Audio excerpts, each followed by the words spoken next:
So as a periodontist, I guess general dentists send you people that have extreme receding gums, I guess with cold sensitivity, things like that. It's a surgical procedure. I guess there's two ways to do it, but you do it a much different way. Tell me about that.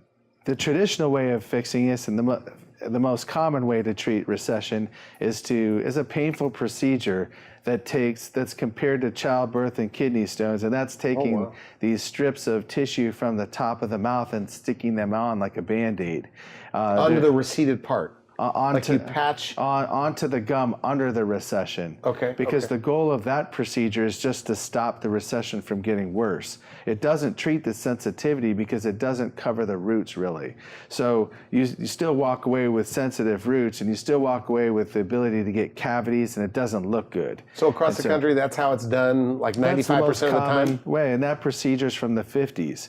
So now we have much better ways of treating this. There are actually 11 different ways to treat recession. And that's one of the values of going to a periodontist to have this done, because that's all we do is gum grafting.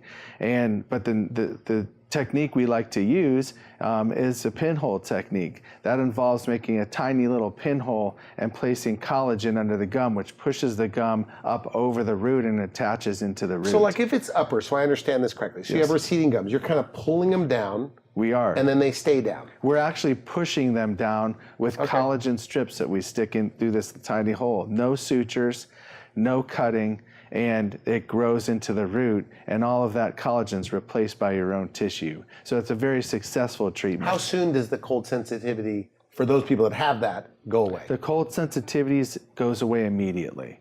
There are restrictions for pinhole technique, and that's where the value of going to a periodontist is. If we can get to the recession very early, we can use the pinhole technique. But if you're not a candidate for pinhole, we still have 10 other ways we can fix this for you. And so it's not the only tool in our tool chest. And so determining whether or not you're a candidate for this treatment is just as important as what type of treatment you have. Now, in regard to receding gums, okay, so aside from the cold sensitivity, and some people, I guess, just have receding gums, and it just doesn't look so good. Yes. Why is it bad to have receding gums? It's bad to have receding. It's bad to have receding gums because, number one, when you're losing gum, you've lost bone, and as you lose the bone, the gum follows the bone. And so you're losing support for the teeth. They can get loose. So you end up losing your teeth with receding gums. Absolutely, yes. Is that right? The other thing is that you have sensitivity, or roots have little holes in them. They're porous. It's not like your enamel. Your enamel is like a hard shell, like a turtle shell. Getting a cavity in your enamel takes decades.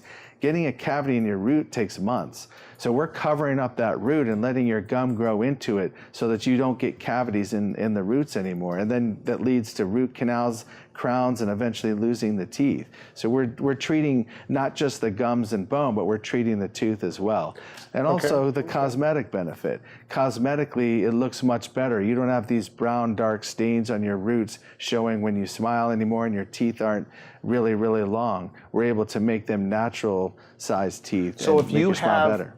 Receding gums, there's the surgical part where they take a graft from the roof of the mouth and patch it onto that area. Yes. Is that true? That's or correct. they can just do this technique you're talking about, which forces the gums down. That's right. And logically it makes sense. Like it makes sense. Why does everybody do it that way?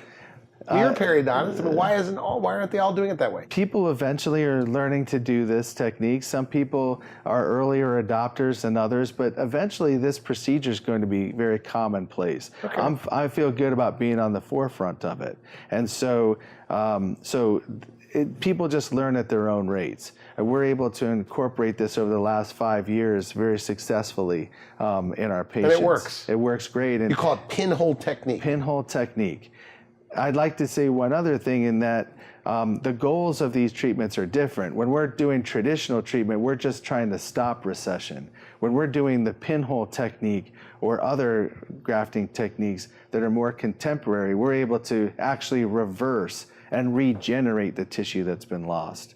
So it's two different goals there. Okay. So.